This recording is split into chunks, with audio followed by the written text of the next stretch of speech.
예, 천사가 나타나서 여자들에게 가서 그의 제자들에게 죽은 자가 살아나셨다 라고 전하라고 이야기합니다. 그리고 한 가지를 더 얘기하죠. 주님이 살아나셨다라는 것뿐만 아니라 주님이 어디로 가신대요?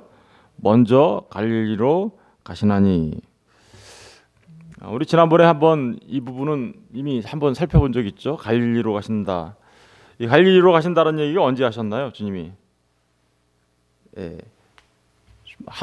예. 이게 다 잊으셨나 보네. 예, 우리 마태복음 26장 잠깐 가서 볼게요. 마태복음 26장 보시면 31절 보세요. 31절. 그때 예수께서 제자들에게 이르시되 오늘 밤에 너희가 다 나를 버리리라. 기록된 바 내가 목자를 치리니 양의 떼가 흩어지리라 하였느니라. 그러나 내가 살아난 후에 너희보다 먼저 어디로 간다고요? 갈릴리로 가리라.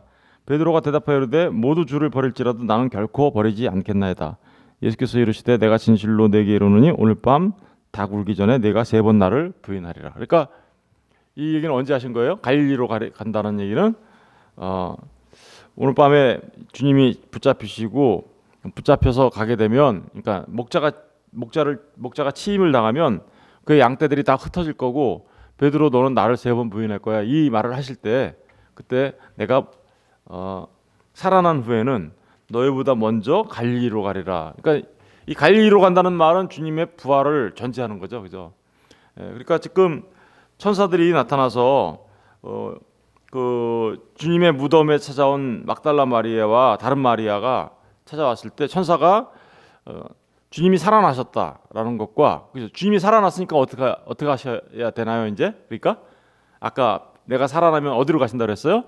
갈릴리로 갈 거다라고 말씀하신 것처럼 천사가 여자들한테 얘기합니다. 주님이 갈릴리로 갈 거야, 이렇게, 그죠? 그러니까 그거 가서 전해라고 얘기합니다. 실제로 그것을 전하기 위하여 제자들한테 큰 무서움과 기쁨으로 달려가는 여자들 앞에 예수님이 직접 부활하신 예수님이 나타나시죠. 부활하신 9절에 보시니까 예수께서 그들을 만나, 누구를 만난 거예요? 막달라 마리아와 다른 마리아, 그죠? 를 만나서 이르되 평안하냐 하시고는 여자들이 나아가 그 발을 붙잡고 경배하니 이에 예수께서 이르시되 무서워하지 말라. 가서 내 형제들에게 갈릴리로 가라, 그죠? 갈릴리로 가라 하라. 거기서 나를 버리라. 그러니까 주님이, 부활하신 주님이 여자들에게, 제자들한테 가서 얘기하라. 그러니까 제일 먼저 부활하신 주님을 목격한 건 누구예요? 여자들이죠, 그죠? 막달라 마리아와 다른 마리아. 근데 그 여자들한테 갈릴리로 가라고, 간다고 제자들한테 가서 내 형제, 제자들이라고 하지 않고 내 형제들에게라고 얘기하고 있어요. 내 형제들에게 가서 전해라라고 얘기하고 있습니다. 우리 먼저 이 갈릴리로 가리라를 지난번에도 한번 살펴보긴 했으나 이쯤에서 다시 한번 이 부분을 생각해보고 하는 게 좋을 것 같아요. 왜 예수님은 지금 여기가 무덤이 있는 곳이 어디예요? 예루살렘이잖아요. 그럼 예루살렘에서 부활하셨으니까 예루살렘으로부터 먼저 시작하면 될 텐데, 거기서 그냥 만나시면 될 텐데, 물론 요한복음에 가서 보면 제자들을 먼저 만난 곳은 어디예요? 그죠? 예루살렘에 있는 그 방이었잖아요, 그죠? 예수님이 요한복음에 보면. 그런데 갈릴리에서 먼저 보는 것처럼 이렇게 얘기하시잖아요. 그럼 갈릴리에서 보는 게 어떤 지역적인 의미로서만 갖고 있는 게 아니라 여기에는 중요한 어떤 메시지를 담고 있다라는 거죠. 중요한 메시지, 그죠? 그래서 그 부분을 지금 이제 생각해 보려고 하는데, 한번 생각해 볼게요. 예루살렘에서 주님이 먼저 찾아오셨어요. 밤이 닫혀있던 방에. 그래서 제자들한테 찾아와가지고 평안하냐 이렇게 말씀하신 적도 있고, 또 성령을 받으라 이렇게 얘기하신 적도 있는데, 굳이 갈릴리로 가라라고 이렇게 하신 이유가 뭘까? 예수님은 갈릴리에서 시작하고 싶으신 거예요. 다시 시작하고 싶으신 거예요. 왜냐하면 예루살렘은 어떤 곳입니까? 예루살렘은 평강의 도시라고 했는데 사실은 열매 없는 도시죠. 예수님이 그걸 보고서 열매 없다 그랬잖아요. 열매 없는 무화 같다 그랬어요. 무화과 나무 같다 그랬잖아요. 열매 없는 멸망성전이 있는 도성이에요. 더더구나 복음에 대해서는 어떻게 했어요? 주님에 대해서는 예루살렘은 적대적이었죠, 그죠? 적대적이었습니다. 그리고 예수님이 그곳에서 처형되시고 십자가에 달리신 곳이에요. 예. 그런데 갈릴리는 어떤 곳인가요? 주님이 초기 사역 때 제자들을 불러 모은 곳이죠. 그죠? 예. 복음의 선포가 시작된 곳이에요. 그죠? 예. 그 어둠의 땅이라고 그랬잖아요. 그 어둠의 땅에 빛이 비쳤다 이렇게 하면서, 그리고 더더구나 아까 우리가 알다시피 베드로가 예수님이 잡혀가시자, 그죠? 어떻게 했어요? 주님을 3번 부인하고 떠났을 때 다시 베드로를 만나서 갈릴리로 찾아가셔서 회복시켜 주신 곳이 어디예요? 갈릴리예요. 그러니까 갈릴리는 회복의 역할을, 그 회복이라는 큰 중요한 그 의미가 거기 들어가 있습니다. 그리고 진짜 중요한 거는요, 우리 28장 16절에 가서 보세요. 오늘 지금 마태복음 28장 16절을 다 같이 한번 읽어볼까요? 예, 다 같이 시작. 11 제자가 갈릴리에 가서 예수께서 지시한 산에 이르러. 보니까 여기서 지금 갈릴리에서 누굴 만났어요? 11 제자가 예수께서 지시한 산, 그러니까 갈릴리로 가라는 곳, 그 주님이 말씀하신 것은 이미 그들이 어디서 만나야 되는지 다 알고 있는 거죠. 예수님께서 지시한 산이 있다라는 거죠. 그런데 17절, 예수를 배웠고 경배하니 아직도 의심하는 사람들이 있더라. 예수께서 나와 말씀하여 이르시되 하늘과 땅의 모든 권세를 내게 주셨으니 그러므로 너희는 가서 모든 민족을 제자로 삼아 아버지와 아들과 성령의 이름으로 세례를 베풀고 내가 너희에게 분부한 모든 것을 가르쳐 지키게 하라. 볼지어다 내가 세상 끝날까지 너희와 항상 함께 있으리라 하시니라. 지금 갈릴리에서 뭐 하고 계세요? 주님이 제자들 11 제자들한테 11 제자를 불러서 만나고 거기에서 뭘 하고 있는 거예요? 이게 우리 뭐라 그래요? 지상 대위임 명령이죠. 복음을 전파하라는 지상 대위임 명령을 어디서 시작하고 있는 거예요? 갈릴리에서 시작하고 있잖아요. 그죠? 그러니까 지상 대위임 명령을 갈릴리에서 시작한다는 얘기는 갈릴리가 어느 땅이에요?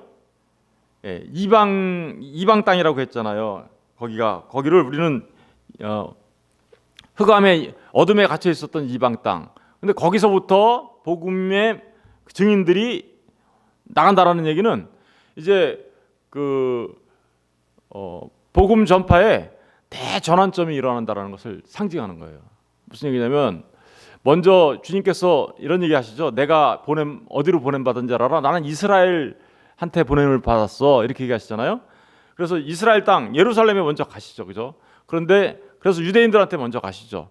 그래서 복음을 전파하시는데 그러다가 이제 대전환이 일어나는 거죠. 이것을 기점으로 이것을 기점으로 어떻게 해요? 이제 이방을 향하여 복음이 전파될 것을, 그래서 온 땅 끝까지 이제 이르러 복음, 그죠? 예루살렘으로부터 갈릴리에서 시작합니다. 그래서 예루살렘으로부터 유다와 사마리아와 땅 끝까지 이르러 증인이 되는 그들을 어디서부터 파송하는 거예요? 갈릴리 땅에서. 그러니까 갈릴리는요 회복의 땅이고요. 그리고 지상 대위임 명령을 하신 땅이고요. 그래서 거기는 맨 처음에 주님이 이렇게 했죠. 베드로와 제자들을 불러 모을 때 내가 너희들을 뭘 만든다고요? 사람 낚는 어부 만들 거야. 그랬는데 거기서 진짜로 예수님 갈릴리에서 만날 때 그들 뭐 하고 있었어요? 다시 물고기 잡고 있었어요. 그런데 몇 마리 잡혔어요? 예수님 만나고 나서 153마리 잡혔죠. 그 153마리가 뭐냐면요, 하나님의 백성들을 상징하는 거예요. 온 열방으로부터 돌아오게 될 그 하나님의 백성들의 숫자. 그게 사실은 저 요한계시록에 가면 그게 14만 4천으로 표현되죠. 153이. 그래서 거기서부터 그 갈릴리로부터 그들을 다시 그 물고기 잡고 있던 그냥 단순하게 물고기 잡고 있던 그들을 정말 처음에 만났을 때 약속하셨던 것처럼 내가 너희들을 사람 낚는 어부로 만들 거야라는 것을 어떻게 해요? 진짜 어부로 만드시는 거죠. 그래서 거기서부터 새롭게 출발해서 온 열방으로 복음이 전파될 수 있도록. 그러니까 갈릴리로 가라. 갈릴리에서 내가 너희를 만날 거야라는 말에는 이렇게 새로운 시작이라는 너무나 중요한 의미가 그 안에 들어가 있습니다. 보세요. 이들이 사람 낚는 어부로 바뀐 것은 예수님의 십자가의 죽음과 부활 때문이죠. 진짜 사람 낚는 어부로 바뀐 거는요. 그 전에는 어땠어요? 사람 낚는 어부는커녕 예수님을 갈릴리에서 예루살렘으로 따라가긴 합니다. 그죠? 예, 맨 처음에 이들이 갈릴리에서 예수님을 따라 예루살렘에 올라갈 때는 무슨 목적으로 올라갔나요? 예, 그들의 예수님을 따라서 예루살렘으로 올라간 목적은 간단해요. 세상 영광을 위해서 따라간 거예요. 주님이 나라가 임하면 주님 저를 주님의 좌편과 우편에 앉혀주시고 그렇게 세상 영광을 위하여 따라갔던 그들. 그런데 그들이 이제 주님의 십자가의 죽으심과 부활 이후에 다시 갈릴리에서 만나자 그들은 정말 사람 낚는 어부로 변화가 되고 사람 낚는 어부로 변화된 그들은 이제 세상 영광을 위해서 살아가는 게 아니라 하나님의 영광을 위해 살아가고 그 주님의 참된 복음 진리를 전하는 진리의 증인들이 돼요. 그죠? 세워지는 그런 모습들을 보게 되는 거죠. 그게 바로 갈릴리로 가자, 갈릴리로 가라라는 말의 진짜 의미입니다. 그러니까 거기에서는 복음의 대전환점이 일어났을 뿐만 아니라 그 주님을 만난 사람들의 삶의 목표와 방향이 또 어떻게 돼요? 대전환점이 일어나는 거죠.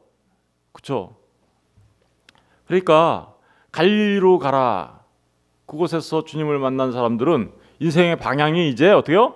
세상 영광, 자기 영광을 추구하던 사람들이 이제는 어떻게요? 하나님의 나라와 하나님의 영광과 복음을 전하는 증인으로서의 삶으로 대전환이 일어나는 겁니다. 거기에 그 전환의 첫 출발선상이 어떻게 되는 거예요? 갈릴리라고 얘기하는 거죠. 저와 여러분에게도 똑같이 위임명령 하시죠. 주님을 만난 사람들은 그래서 우리의 인생이 그동안에는 어디서 출발해서 우리 항상 그렇잖아요. 세상의 영광을 위해서 살았던 사람들이잖아요. 나의 영광을 위해서 살았던 사람들이잖아요.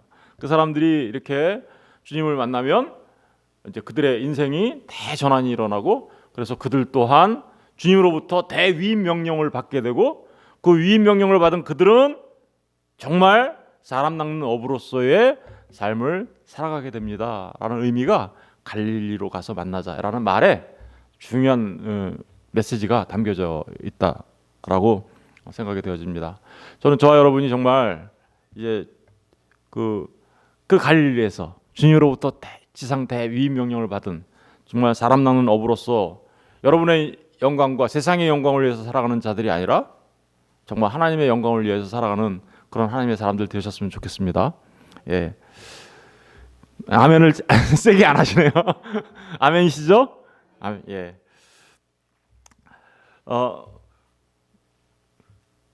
그 갈릴리로 가라고 전하라고 얘기하자 여자들이 8절에 보니까 이제 본문으로 돌아가면 여자들이 무서움과 큰 기쁨으로 빨리 무덤을 떠나 제자들에게 알리려고 다름질하고 가고 있었어요.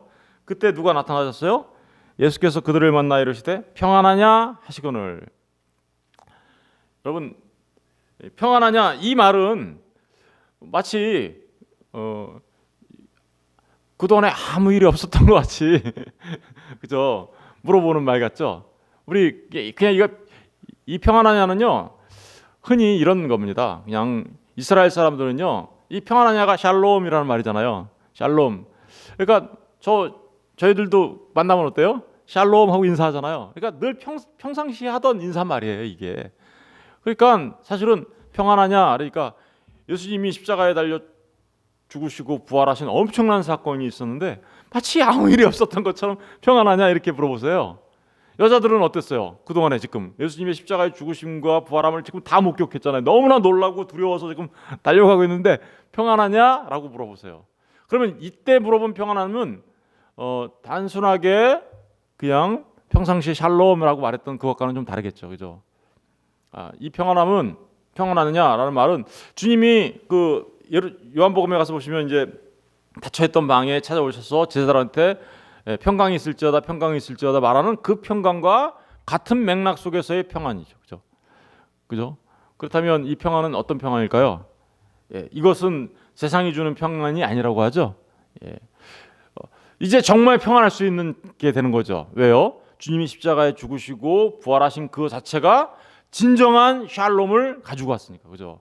그런 의미로 하는 행태는 그냥 평안하냐라고 이렇게 물어본 평상시와 다를 바 없는 그런 거였지만 사실은 그 안에 담겨져 있는 진짜 의미는 어떤 거예요? 주님의 십자가의 죽으심과 부활을 통한 진짜 샬롬이 왔어. 그러니까 너가 정말 그 샬롬을 아니? 라는 의미가 이 안에 동시에 들어가 있는 거죠. 이 평안하냐라는 말은요, 이런 말이 들어져 있는 말이에요. 히브리 헬라 말에는 이런 어떤 뜻이 들어냐면 기뻐해라는 뜻이 들어가 있는 거예요. 기뻐해라. 평안하냐? 평안하면 어떤 마음이 있는 거예요? 기쁨과 희열이 있는 거죠. 기뻐해라는 말이 들어가 있는 거예요. 이 기쁨은 어떤 기쁨이냐면요. 그 동안에는 어땠어요, 여자들이? 예수님께서 십자가에 죽으시고 지금 예수님의 시신이 없어져 버렸고요. 지진이 일어나가지고 막 너무 놀라웠어요. 그래가지고 예수님이 십자가에 죽으신 것도 슬프고 근심 걱정으로 가득 찬 일이었는데, 그죠? 자신들이 따르던 자신들이 사랑하던 그분이 십자가에 달려 죽으신 것도 지금 가슴 아픈 일인데, 또 시신이 지금 없어진 거잖아요. 근데 천사가 와서 물론 이제 부활하셨다고 얘기를 해서 놀라서 달려가고 있었던 때지만, 주님이 갑자기 딱 나타나서 평안하냐 이렇게 물어본 것은 너무나 근심 걱정에 빠져있던 이들에게 주님이 이렇게 얘기한 거예요. 기뻐해. 이렇게. 뭐 때문에 기뻐하는 거예요? 이제 진짜 평안하게 될 거야 너희들. 그런 거죠. 우리 이 얘기는 요한복음 16장 잠깐 가서 보실래요? 요한복음 16장.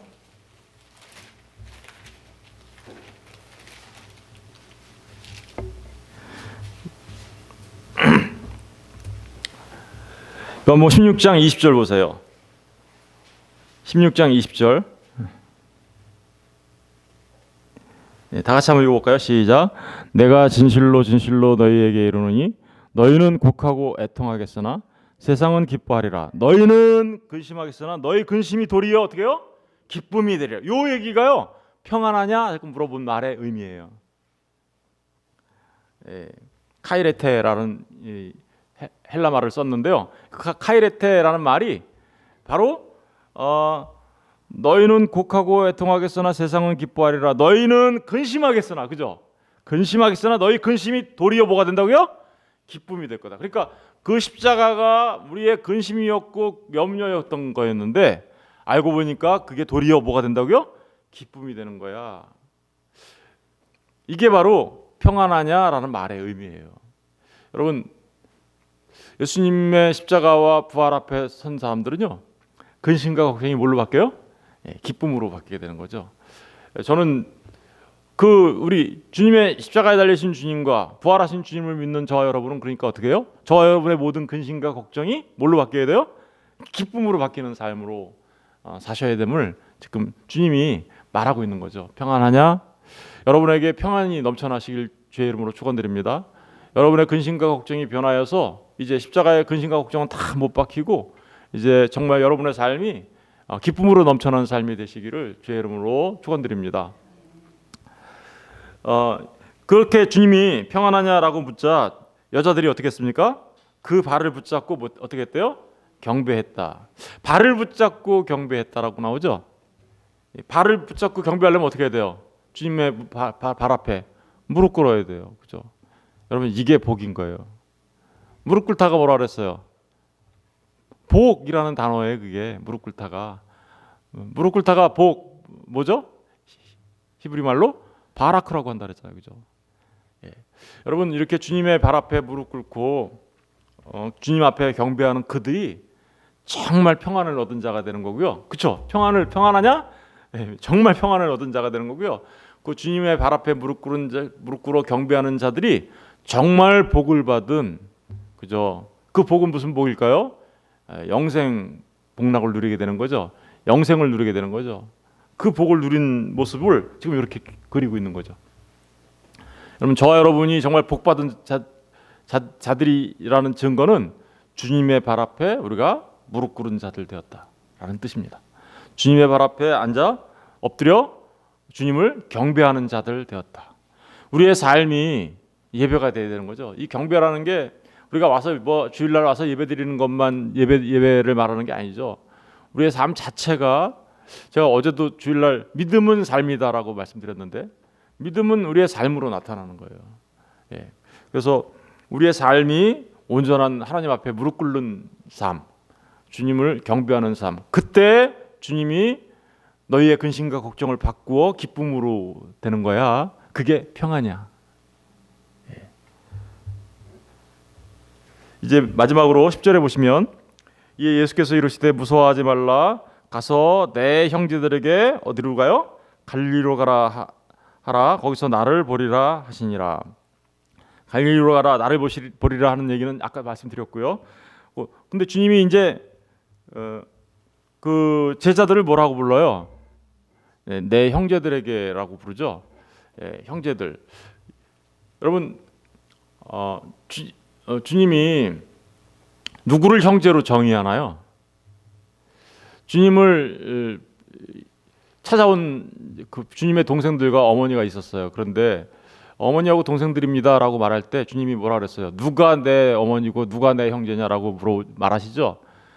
그러면서 내 부모와 내 형제에 대하여 다시 이 정의를 해주시죠. 디파인을 해주시죠. 그게 어디서 나오냐면 마태복음 12장에 나오는데 우리 한번 같이 찾아볼까요? 마태복음 12장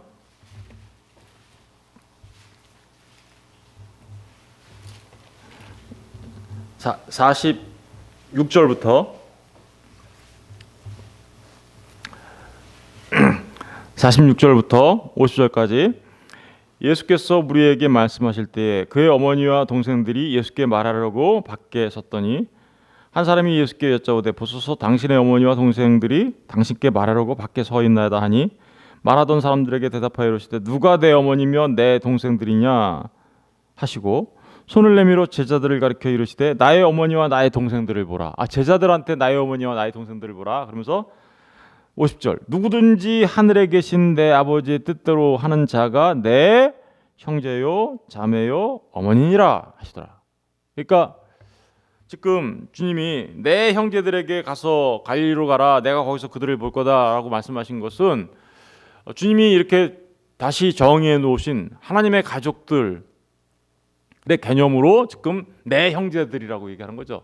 그러면 하나님의 가족들, 주님의 형제는 어떤 사람들인가요? 아버지의 뜻대로 행하는 자들이에요. 그죠? 아버지의 뜻대로 행한다는 건 무슨 뜻인가요? 그것은 이제 주님을 온전하게 믿는 하나님의 사람들이라는 의미겠죠. 갈릴리에서 주님이 그러니까 제자들을 어떻게 만드시겠다라는 거예요.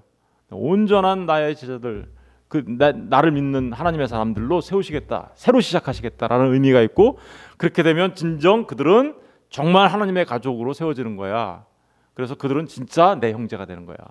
이것은 하나님과 우리와의 예수님과 우리와의 관계만을 말하는 게 아니라 예수님과 이렇게 형제가 된 관계로 세워지는 사람들은 전부 다 이제 또 다시 어떻게 돼요? 하나님의 가족으로 형제와 자매가 되는 거죠. 그래서 우리가 믿음의 형제와 자매를 형제님, 자매님이라고 부를 수가 있게 되는 것이죠. 정말 지금 주님의 십자가의 죽으심과 부활이 하나님 나라의 새로운 가족의 탄생을 지금 말하고 있는 거예요. 물론 십자가에서도 주님이 이렇게 얘기했죠. 요한한테 내 어머니다, 어머니 아들이니다, 그죠? 얘기하면서 그때 그 새로운 가족의 탄생을 말씀을 하셨지만 지금 이 내 형제들에게라는 말 속에는 바로 그런 의미가 담겨져 있는 것이죠. 우리 로마서 8장 잠깐 가서 보실게요. 로마서 8장 29절.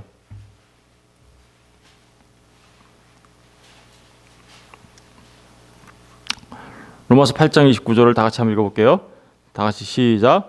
하나님이 미리 아신 자들을 또한 그 아들의 형상을 본받게 하기 위하여 미리 정하셨으니 이는 그로 많은 형제 중에서 맏아들이 되게 하려 하십니다. 하나님이 어떤 사람들을 미리 아셔가지고 그들을 정했어요. 하나님의 형상을 본받게 하기 위하여 미리 정하셨어요. 이게 뭐예요? 예정이죠, 그죠? 예정하시고 택하신 거죠, 그죠? 예정과 근데 그렇게 하신 이유는 그로 많은 형제 중에서 예수님을 뭘 만드시려고요? 맏아들 되게. 그러면 그 예정하시고 택하신 하나님의 백성들, 그들은 주님의 뭐라고 하고 있어요? 형제라고 얘기하고 있어요, 그죠? 그러니까 이 주님이 내 형제들에게 가서 얘기해라라고 말하는 것은 누가 누구에게 주신 거예요? 아버지 하나님이 택하셔서 아들 하나님께 주신 그죠? 형제들이죠. 너무나도 놀라운 거예요. 이거 그 내 형제라는 말 안에 어떻게 우리가 하나님의 아들 되신 그분과 형제가 될 수 있습니까? 그것은 온전히 주님의 십자가와 부활로 인한 거였죠. 그러니까 주님의 십자가와 부활이 아니라면 우리는 주님의 형제가 될 수 없어요. 주님이 그죠? 그리고 하나님 우리가 주님의 형제라는 건 주님이 하나님을 뭐라고 불러요? 아버지라 부르잖아요. 그러니까 우리가 주님의 형제가 되었다라는 얘기는 우리가 다시 누구를 아버지라 부를 수 있게 되었다는 거예요? 하나님을 아버지라고 이렇게 부를 수 있게 되었다는 것을 말하는데 그 아버지라 부를 수 있게 된 근거가 뭐예요? 그러니까 십자가와 주님의 부활인 것이죠. 주님의 십자가와 부활이 없다면 우리는 하나님을 아버지라 부를 수가 없죠. 오히려 어떻게 돼요? 하나님의 심판 앞에 정말 먼지와 벌레처럼 그죠? 먼지처럼 버려지는 존재였을 텐데 주님의 십자가와 부활이 우리로 하여금 주님의 형제가 되게 하고 하나님의 가족으로 우리를 들어가게 만들고 그리고 그 결과로서 아버지 하나님을 아버지라고 부를 수 있는 하나님의 사람들이 되었음을 말하고 있는 겁니다. 정말 이 짧은 기사 안에 너무나도 놀라운 메시지들이 담겨져 있죠. 그죠? 저는 저와 여러분이 하나님을 아버지로 부를 수 있고 주님으로부터 내 형제여라는 말을 들을 수 있다라는 것이 얼마나 놀라운 축복인지 깊이 아시는 하나님의 사람들 되셨으면 좋겠습니다. 정말 너무나 놀라운 축복을 받은 거예요. 그거는 이제 마지막으로 한 가지만 더 말씀드릴게요. 지금까지 말씀드린 이 모든 주님이 살아났다, 갈리로 갈 거다, 평안하냐, 내 형제들한테 가서 전해라 이거를 누구한테 시키신 거예요? 여자들한테. 그죠? 여러분 이 여자들한테 이 얘기를 시켰다는 얘기는 무슨 의미가 담겨져 있을까요? 뭐 물론 제가 이게 지난번에 말씀드린 거 몇 가지가 있었죠. 그죠? 누구든지 남자고 여자고 다 평등한 겁니다. 또 여자들을 이 증인으로 삼았다라는 것은 이게 분명한 진리이며 역사성이 있는 사실인 것을 드러내는 것입니다라는 이야기를 제가 먼저 말씀드린 바 있지만 오늘 이 본문에서는 좀 더 중요한 의미가 있어요. 어떤 의미가 있을까요? 한마디로 말하면 창조 질서의 회복입니다. 창조 질서의 회복이라는 의미가 무슨 의미냐면요. 이런 의미예요. 원래 하나님께서 하나님의 형상과 모양대로 누구를 만드셨어요? 남자와 여자를 만드셨어요. 그리고 그 남자와 여자를 만들 때 좀 더 자세하게 이렇게 줌업해서 들어가 보니까 아담이 어떻게 했어요? 잠들었을 때 그 뼈를 하나 취해서 여자를 만드시죠. 그러고 나서 아담이 이렇게 해서 내 뼈 중에 뼈요 살 중에 살이다. 그러고 나서 하나님은 그 남자로부터 취한 뼈를 통해서 여자를 만들었는데 그 여자를 만든 이유와 목적이 뭐였어요? 혼자 독처하는 것이 좋지 않네. 그래서 내가 돕는 배필을 줄게 이렇게 했잖아요. 돕는 배필. 그런데 한번 생각해 볼게요. 돕는 배필로 만들어진 여자가 정말 도왔나요? 망하게 만들었죠. 그죠? 돕는 배필로 만들었던 그 하와가 어떻게 했어요? 온 창조 질서를 오히려 깨트려 버리는 그죠? 물론 그게 사단의 속임수에 넘어가서 그런 일이 했지만 창조 질서를 깨트려 버리고 안식을 깨트려 버리고 그런 것의 시작이 누구였어요? 사단이었지만 사단으로부터 속아 넘어가 미혹당하여 시작된 게 누구로부터예요? 여자로부터거든요.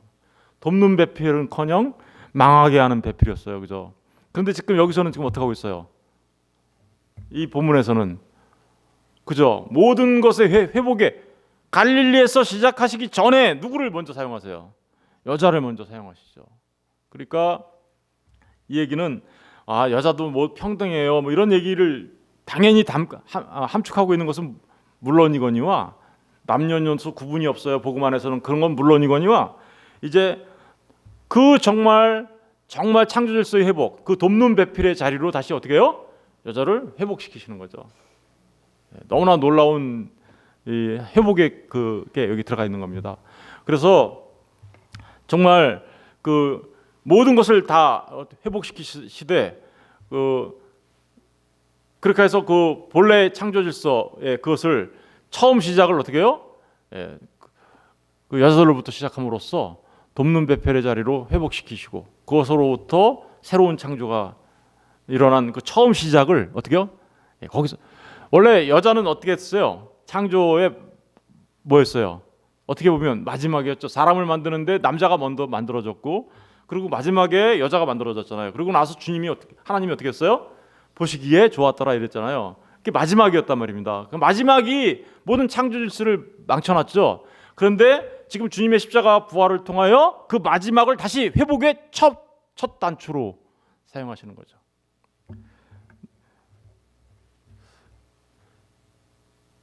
그러니까 정말 그래서 이 주님의 부활 이후에 그 여자들을 통해서 모든 것이 새롭게 시작되게 하고, 그래서 갈릴리에서부터 다시 어떻게요? 시작될 수 있는 그 첫 소식을 보세요. 여자가 잘못 말해가지고 선악과 따먹게 만들었는데 지금은 어때요? 주님이 부활하셨어. 뭐예요? 생명나무잖아요, 예수님이. 그죠? 생명나무가 우리에게 왔어. 그 얘기를 하고 있는 겁니다.